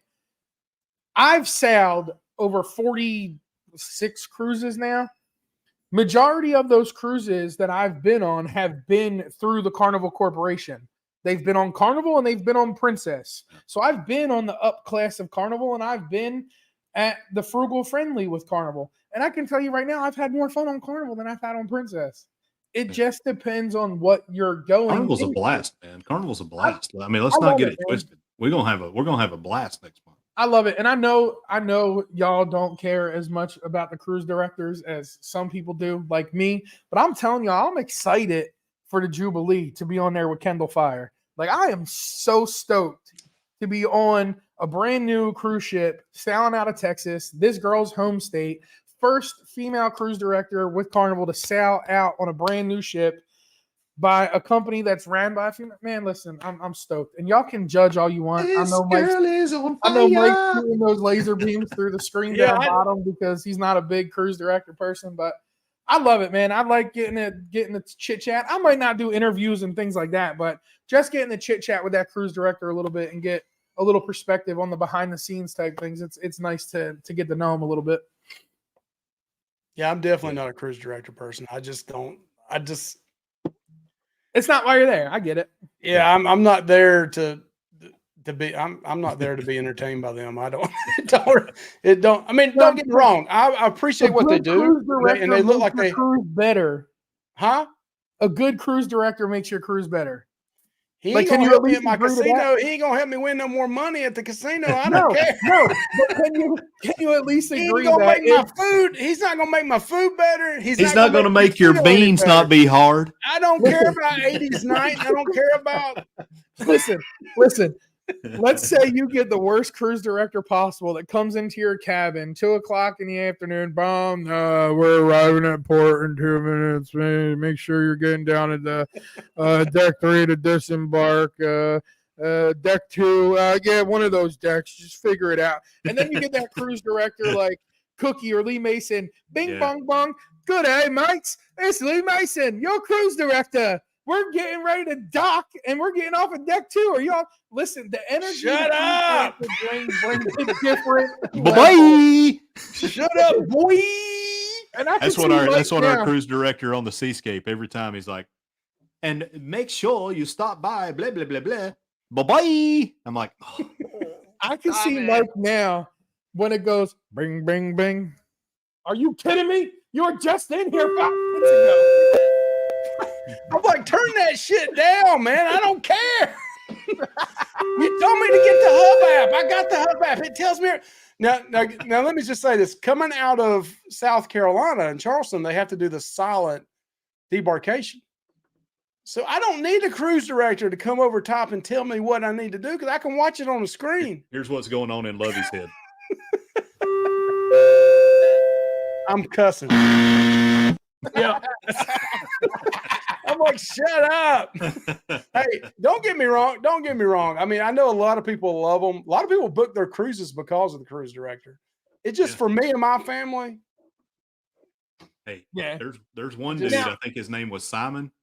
I'll probably not book a cruise if he's the cruise director because he was annoying. Yeah, I know who you're talking about. But I've not booked a cruise to be with a specific cruise director. Well, Now, you just said the Jubilee, and you can't wait to be. I'm excited. I was booking the Jubilee regardless. I was booked on the Jubilee before the cruise director was Hey, announced. speaking of the Jubilee, man. Speaking of the Jubilee, do y'all have Roku? Yeah, do you see it pop The up? Jubilee's floating across on the Floating Roku right across the screensaver. Roku on the screensaver. Yeah, it's because you started talking about Carnival, right? That's right. That's right. Listen, look, here it is right here. If I get up, I'll show See? you. My house is messy. Hey, so Derek, Have Derek, y'all not seen it? Let me see if I can get over there real quick. so Yeah, I saw Derek's in the somebody chat, did a and, report on and that unfortunately, video we don't on talk it. we don't talk in the chat because this is a podcast. But if you'll go over and listen to our live stream that we had last night, I'll describe some of it. And also, here's my shameless plug. Next Tuesday at 7:00, we'll be going live with the Moonlight Adventures, and we'll talk all about MSC one more time, Derek. But yeah, we love it. We love it. That's cool, isn't it? I like the Jubilee being on there. That's just an awesome little thing. So yeah, Derek, like, subscribe, hit the alert bell. Come on over, check us out. Same thing with all these three guys here. Here's amazing my creators. shameless plug. We need to talk after this because I need to know how to send out my creator pack to Carnival because I ain't done that yet either. Hey, I can hook you up. I can send I you a appreciate template. what you said, though, Mike, because I have seen some people in the cruising community that have things given to them on cruises, and they won't say anything bad about what they. To me, on a YouTube channel, if you're going to give your opinion on the food, you're going to give your opinion on the room and all that kind of stuff, you have to give your honest opinion. And if you're not giving your honest opinion and you're being supported by that cruise ship to give you a free room or whatever it is, then to me, when you start your vlog, you need to say up front, this thing was comped to me. This was given to me. I watched a video one time by one channel that's pretty large. And the whole video was about them getting a free meal somewhere, but they didn't say it was free meal. And then at the very end of it, they said they enjoyed it. And then after they said they enjoyed it, they said, It was "Oh a yeah, free by the meal. way, the meal was given to me free." Like, here's the perfect thing, right? Like, again, we're talking about being genuine people, genuine, honest answers. I'm not going to sit here and sugarcoat something. If you want something sweet, go to the bakery because you're not going to get it here. Right. I am here to give you factual information. I am here to give you my honest opinion on how I think it went and how the food was to me. And if you've watched my carnival celebration food vlog, you'll see me tell you flat out, I enjoyed this. The Mississippi mud pie, yeah, that's not for me. That's garbage. It's trash. It's hot trash. It's not for me. Food is all opinionated anyway. So that's yeah. probably something I need to put in my vlogs up front because I've had people get mad at me. I can't believe you said you did it. Well, that's the thing with MSC, right? So if you like heavily processed food, if you like a bunch of fried food, so here's the difference, right? So you go on an MSC cruise, heavily Mediterranean, not a whole lot of carbs on the buffet. You can find it, but not a lot, except for breads. You'll find a lot of breads. You'll find a lot of breads, but them pretzels they make Fresh every produce, day, fresh bang. produce. Like, I mean, it's amazing, right? But if that's not how you eat, you may find that unappealing. However, they've started trying to add some things for Americans. Now, flip side, you go to Carnival, right? And the same amount of low carb stuff they have on MSC, they have highly processed, carb friendly, sugary, greasy goodness on Carnival.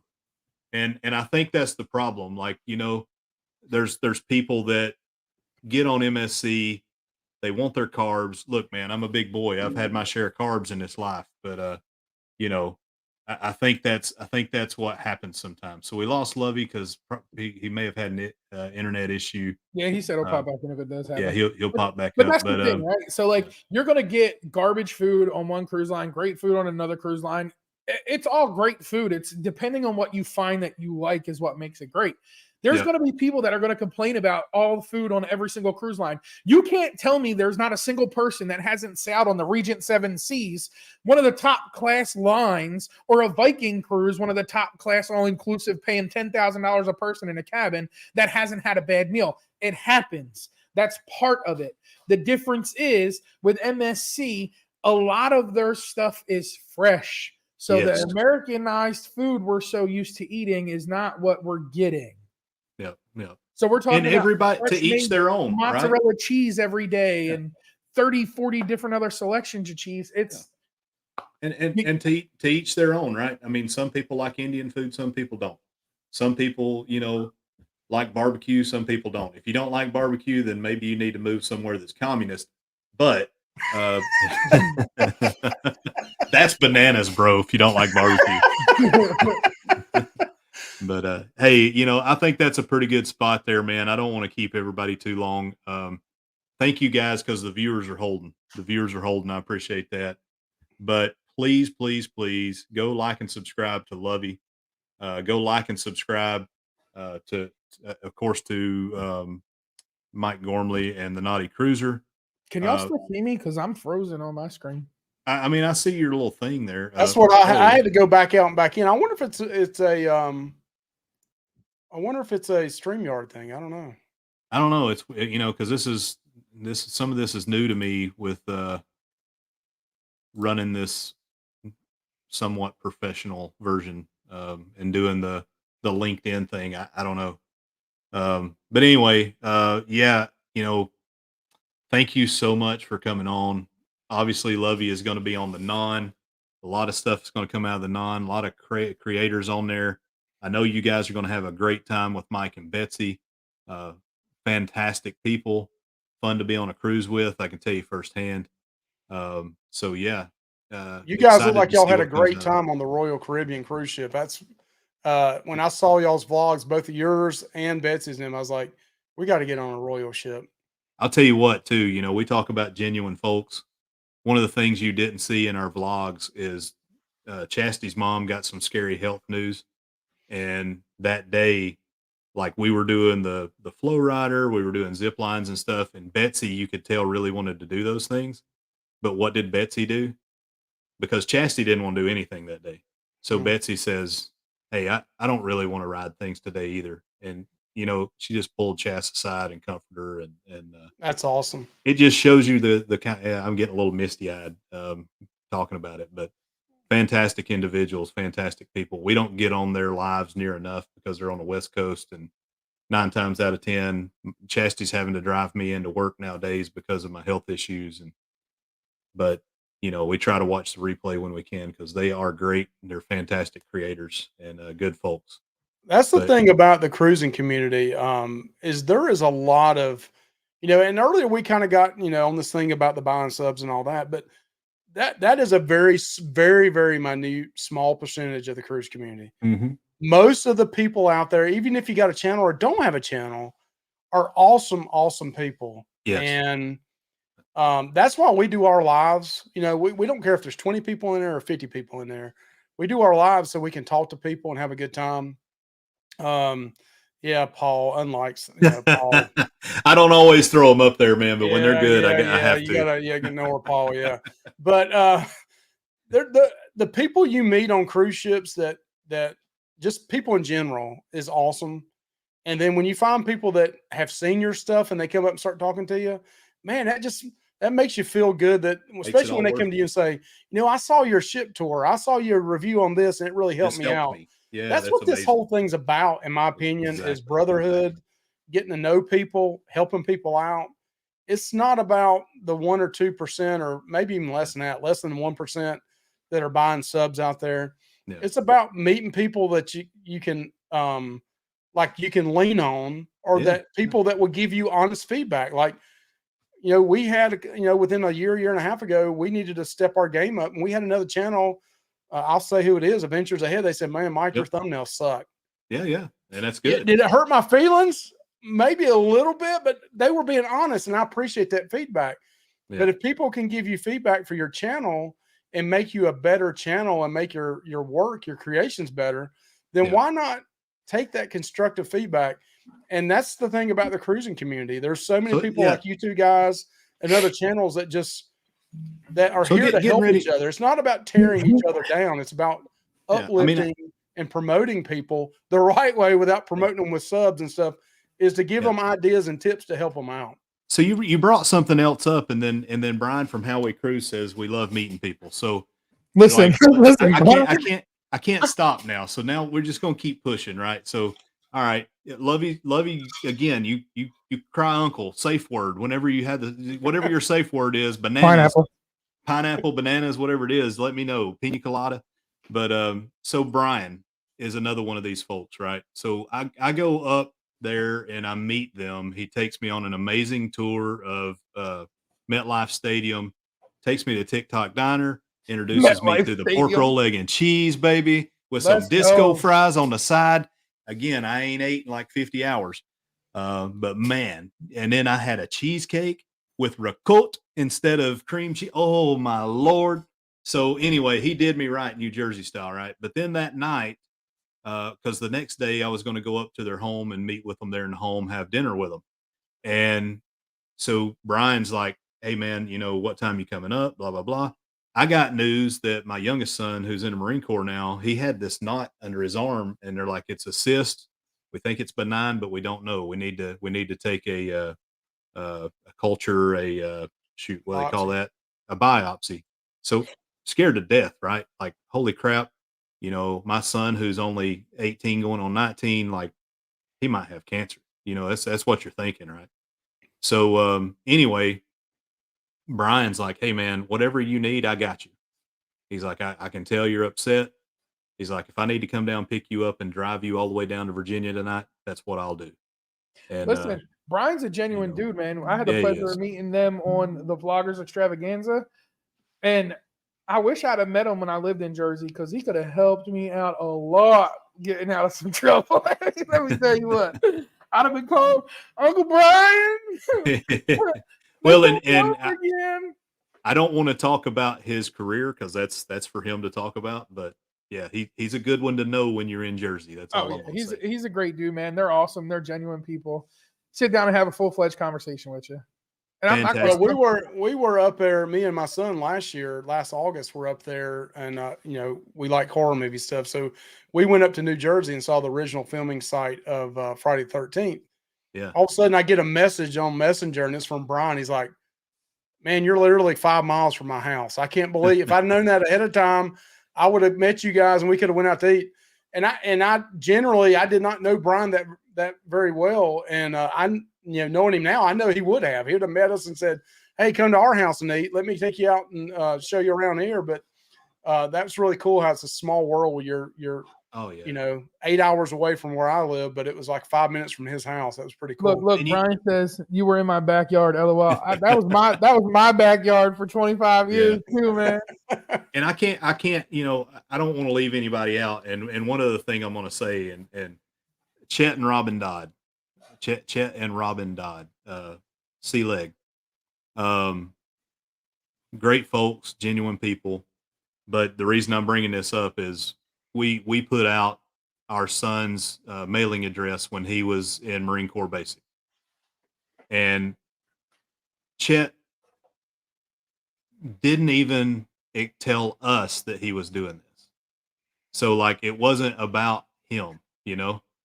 He sent letters to my son, and you know, like when we get done, he's like, you know, this guy Chet said he knew you guys, and he sent me a letter, and he said he was a Marine, and it just blows me away, man, that you know, Right. people that have never met us other than through digital means can be that genuine, that friendly.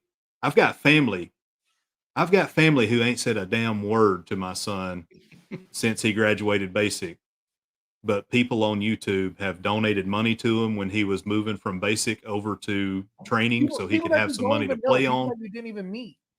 Yeah. What's that? It's people that you don't even know, people that Exactly. you haven't even Exactly. met. Yeah, exactly. And it brings a tear to my eye every time. Meg, she's been there since day one.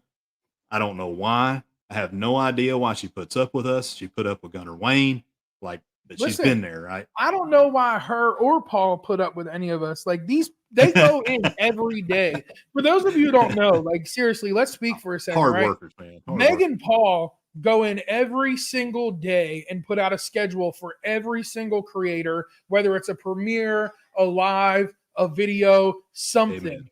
They Yep. honestly do that out of the kindness of their hearts. They don't have to do that. No. They do that because they care. They want to help. And They're listen to me genuine. right now. Shame on you. And some of these folks are banana buyers. If you give Paul a hard time because he messes up his YouTube TV guide, he don't do that shit for any money. He does it out of the goodness of his heart.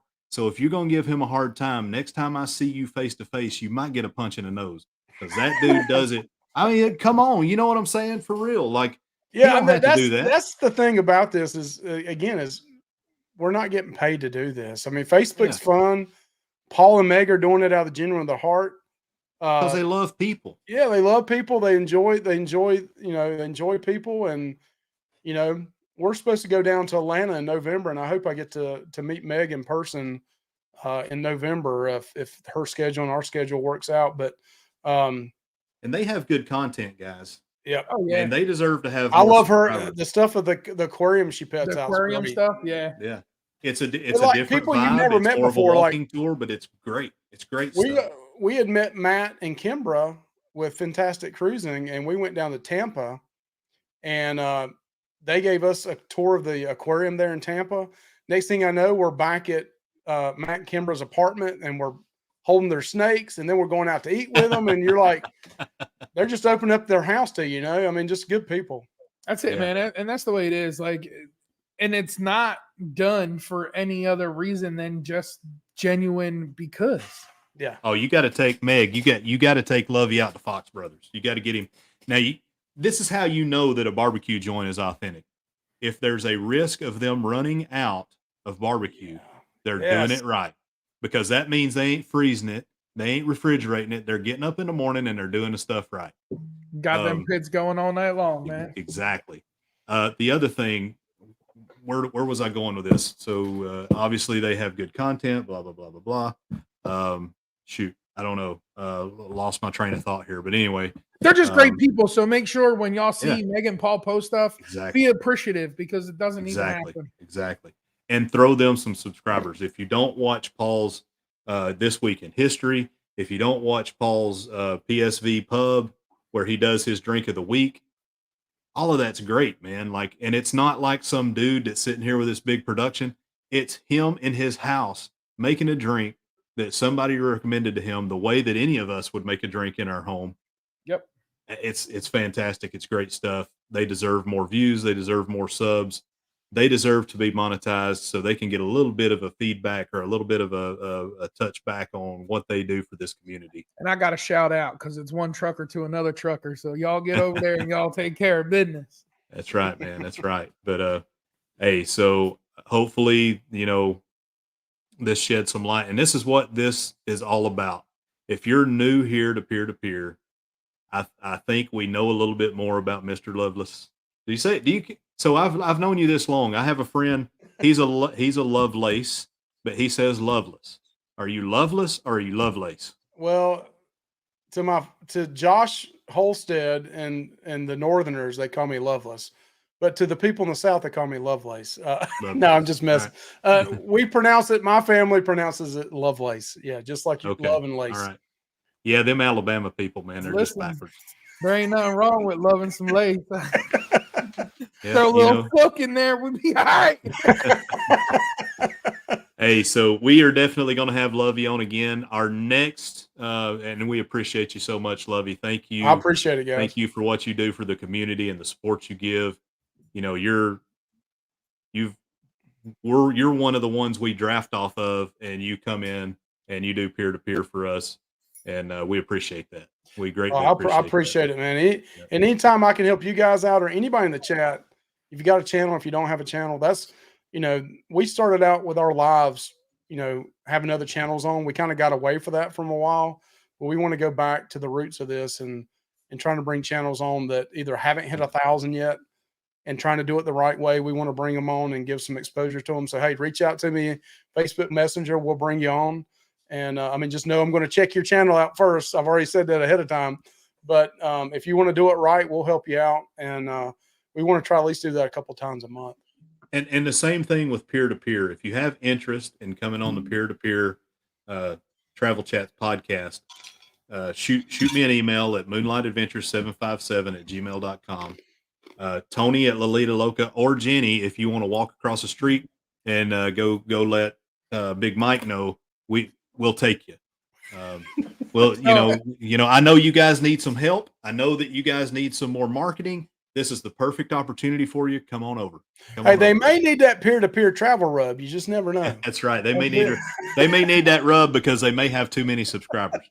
They rub about half of them this way, right? That's right. But yeah, so please, if you're interested, shoot me that email. We are going to check you out because just like Lovey says, but let me tell you something else. Some of these banana folks, we might have them on. We may have them on. I want to hear their success stories. That's what I want to hear. So we'll leave that alone. But yeah, thank you so much, Lovey. And he has a non coming up. What do you have coming up for your channel that's on the horizon here? Well, we got one last video on the Sunshine, which everybody jokes about that. I think we're about to hit 80 videos on 3 cruises on that. And then we're going to do the celebration. I'm thinking I can get 20 to 30 videos out of that one in 7 days. I'm so done, bro. And hey, that's just, that's our method of operation. A lot of people, ask, how do you get so many vlogs out of it?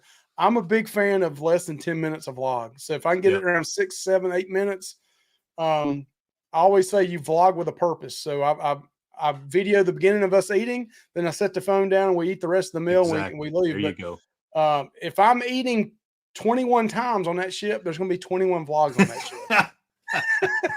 and 20 of them are going to be complaining about hard beans. It's going to be complaining about hard beans and nasty barbecue, and and the rest of it's probably not that bad. The MDR has shocked me recently with Carnival. It's been better than I thought. Better than it has been in years, I thought. Can I expect a good MDR steak on the Glory, or am I still going to be eating the bottom of a shoe? Please don't eat a steak in the MDR. Now Paul Vines likes it, but Paul's from Arkansas. They don't know how to cook good meat down there, man. All their good meat cooks went west to Texas. I'm not going to suggest eating the steak at the MDR, but if you want to grow, well, we are going 555. You'll 5 cube, baby, 5 cube, 5 cube. You'll have surf there. So before we let you go, Lovey, if we're going to turn this into a podcast, and this will be out on Spotify. If you had to give a brand new YouTube channel a creator one word of advice right now before they push that button for their channel to start, what would your word of advice for them be? I would say stay true to yourself, stay true to your niche, and be consistent. I would say if you need, 1 to 2 videos a week, the same days a week, your thumbnail is critical. I didn't learn that for a long time. Your audio is critical. You can do anything you want to with this right here. Yeah, that's all you need. You don't. I've bought M50s. I bought Canon T Rebels, and this, that, and the other, and everybody thinks they have to have the neatest and greatest and newest thing, which I'm that guy too, because I got them all sitting right over here. But really now it goes down to a GoPro and this, and just get used to being comfortable with it. It's a lot easier videoing with this than it is a big, especially starting out at first. Yes. Everybody's taking pictures with a phone, and just be consistent at it. Be true to yourself. Don't try to copy other people. Just do what makes you you. Just be yourself. Exactly. Perfect answer. Yeah. So hey, we're gonna boot you out, but we appreciate you. Out, man, but we definitely and we're gonna have you back. But we got to talk about what's coming up in our next. See y'all guys later. Thanks, Lovey.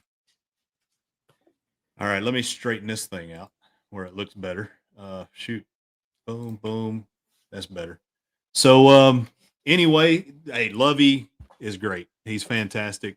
We've watched them since like the beginning, and great channel, great people. But let's talk about who's coming on next. So I'm sorry I don't have the date right offhand, but our next guest is Travel Adventures with Eric B.